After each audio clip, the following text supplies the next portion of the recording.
Hey, welcome here guys in another Soul Level and Rise video. Today we're going to talk a little bit about the guild boss, what kind of changes I've done in compared to the last video. Also, I will tell you what kind of tests I've been doing, what hunters I was trying, what results I had. And yeah, at the end of this video I'm going to show you a full battle. I was able to beat Rage 14 with 6.5 billion score. Not bad. I mean, of course, there are players who already done 10 or 11 billion score, but I am not such a skilled player or such well. I don't know how to manage this. I have still a lot of things to improve in my case, but still, I believe it's a good result. Before we are going to start, I want to make a little announcement, and I'm planning to create my own Discord server. So those of you who are interested and wish to volunteer, you're more than welcome. Here's my Discord profile. Feel free to DM me if you're interested in to help with organization and some stuff like that. I didn't have a lot of experience with such type of activity. So yeah, I would really appreciate some help in this case. Now let's begin with the main topic of this video.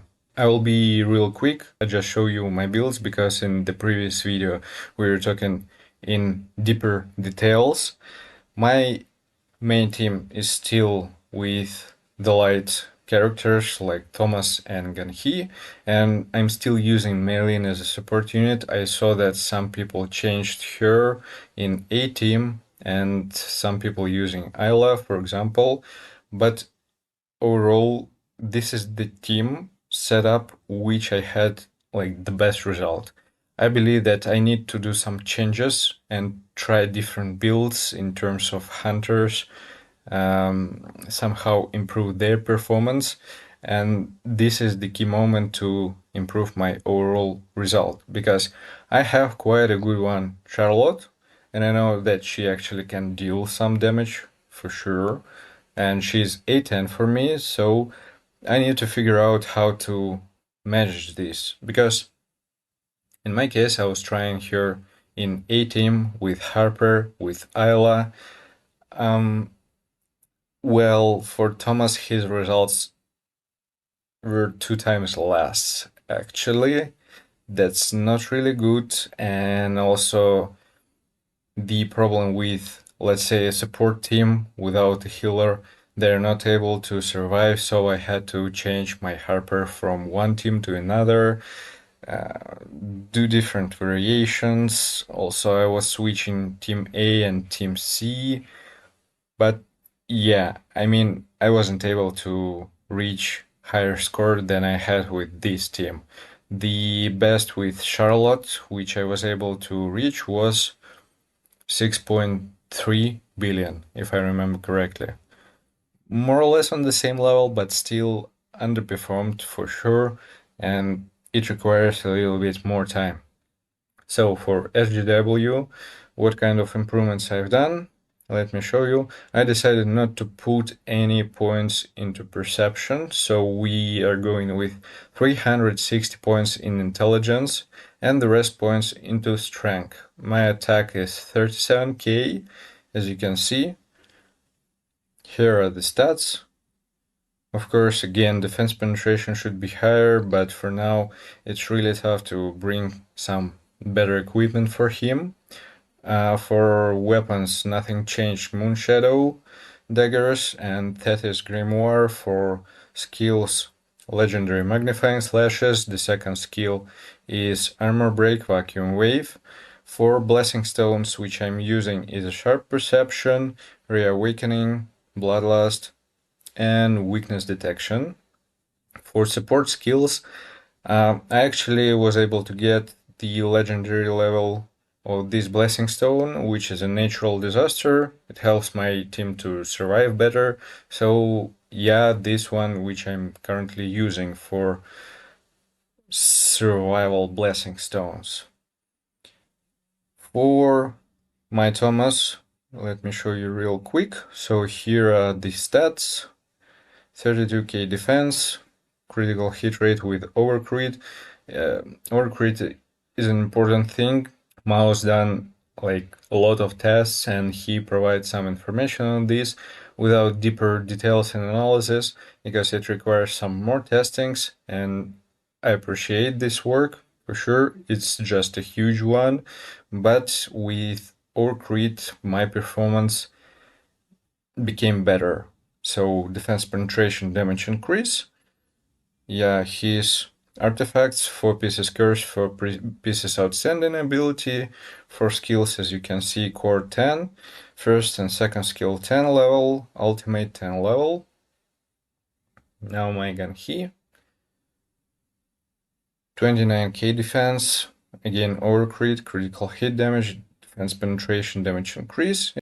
Yeah, the build 4 pieces grid, 4 pieces outstanding ability, skills levels, you can see everything is here. My Melian and her stats, 47k HP, critical hit rate, critical hit damage. Here 4 pieces Guardian set, 4 pieces Seal's Blessing, skills not really well developed, I understand, but it requires a lot of time and resources, which I don't really have. Now my Mirai with 30k attack, critical hit rate. It's actually not a requirement here for her, it can be less. Critical hit damage, defense penetration damage increase, as you can see. Actually for her, the moment which I was working the most is MP consumption reduction, and I made it to 2,500. It helps quite a lot to perform with her mana during the battle, her skills levels, and gear 4 pieces curse, 4 pieces expert. Handsome me, 48k HP. Yeah, 0 critical hit rate and critical hit damage. Just for her, I was working mostly with HP, so these are the points and moments which should be improved for sure for future. But again, for her, important mana management. Her sets, I'm using 4 pieces Guardian, 4 pieces concentration of firepower, her levels of skills. That's pretty much it. For Choi, I'm using 8 pieces blessing set. Here are the stats, 27k attack. For him, critical hit rate and critical hit damage are not important. I was working more on defense penetration and damage increase. These are really important for him. Actually, I forgot to show you something. For Ansemi, I was working on MP consumption reduction as well, because with her set of accessories, she's going to drain her mana real quick. So yeah, this moment is also important. Let's get back to Choi. So here are his skills. Again, require some time to actually level them up. Now to my team C, Libora. Here are her stats with 26k attack, overcrit around 11,500, critical hit damage, defense penetration damage increase. Not that bad, but in terms of attack, for sure could be better. The aim is around 29k, ideally. Here are her skills levels, should be again improved. Gear, 2 pieces toughness, 2 pieces curse, and 4 pieces expert. Now my Cha. 25k attack, really low. I mean, I don't have resources, but she definitely should be around 30k attack without any questions. Critical hit rate, critical hit damage, defense penetration, and damage increase, as you can see.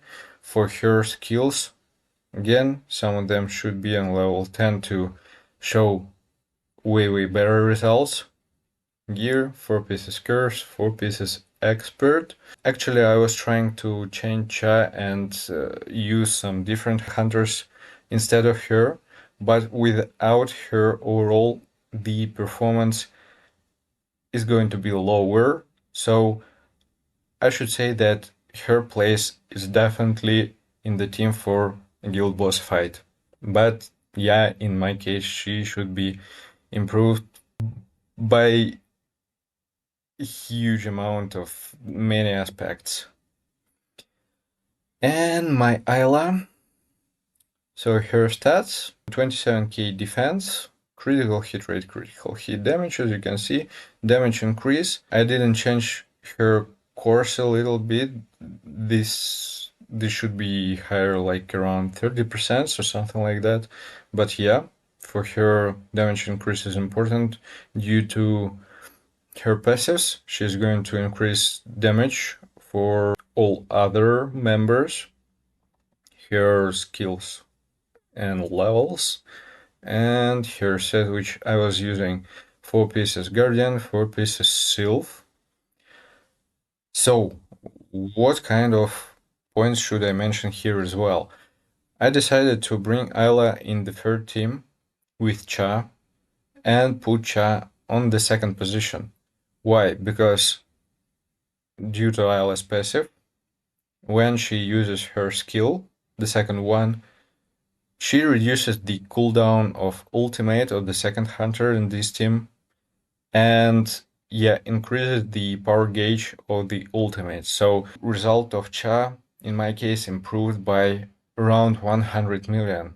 It's quite a good one. Ayla overall, from my point of view, here for Guild Boss, is a bit better support unit than Min. She should be used here for sure. For Harper and Charlotte, again, as I was telling you, I need to figure out where exactly to bring them in the team and what to do with Melon Fisher. She should be changed, I assume, but I wasn't able to find the perfect balance in terms of my team's setup. So if you have any ideas, feel free to share them. I really appreciate it. With my course, as you can see, they're also not all at 100%, but yeah, there is still a way to go. That's pretty much it with the build and what kind of changes I've done. Now just enjoy the battle and you will be able to see how the performance was. Also, for manual management of ultimates, I still don't use it because in my case SJW with a DPS build and on mobile phone it's quite difficult to manage everything. Ideally I should, but for now I'm using just in auto mode. Yeah, especially if I'm going to use Charlotte in a team. In this case, yeah, her ultimate management manually is really, really important. Yeah, that's pretty much it with the update. Enjoy the battle and see you guys in the next one. Take care.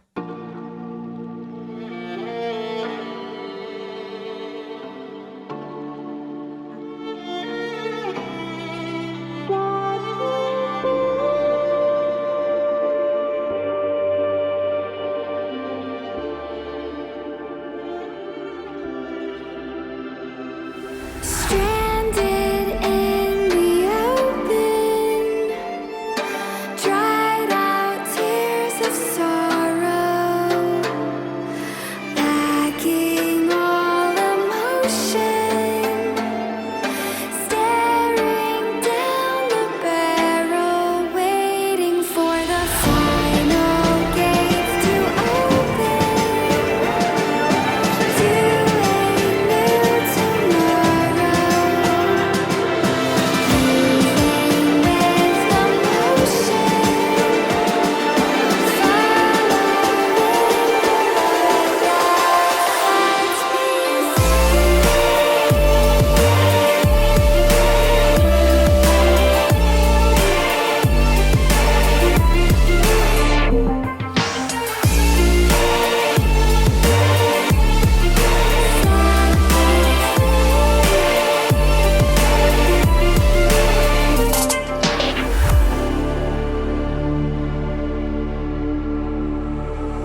I guess they'll never learn. Every time I break, there's just more pain to burn. They'll never